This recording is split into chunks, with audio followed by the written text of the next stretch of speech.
Okay, let's keep going. The next step, I would say, is to figure out what we call the given circumstances.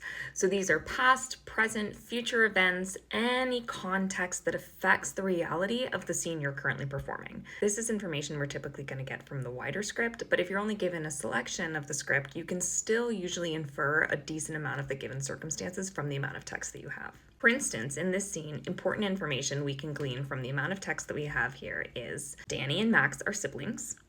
They have a mom and dad. They recently moved to a new location. It's Halloween. They have a somewhat contentious relationship. Danny's clearly very into Halloween. She's into witches. It all makes her feel cool and powerful. We can learn that Max is in high school and that her parents had a certain amount of concern about his adjustment there because she has been told that it's traumatic for a teenage boy, even though she mispronounces traumatic. All of this affects the reality of this scene and how you would perform it. You want to think about how would the scene change if the given circumstances were different. What if this was the same town they've grown up in and they go trick-or-treating every year?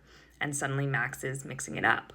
What if Danny hadn't just moved, so she had plenty of other friends to go trick-or-treating with?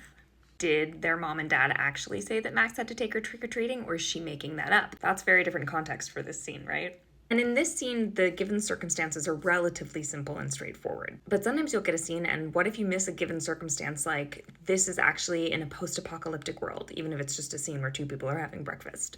Or this is right after a huge fight, and they're speaking to each other nicely, but something crazy just went down instead of it's a typical morning. The wider context of a scene in a story makes a really big difference to how your character behaves, what the behaviors of everyone in the scene really mean, and how you should perform it as an actor.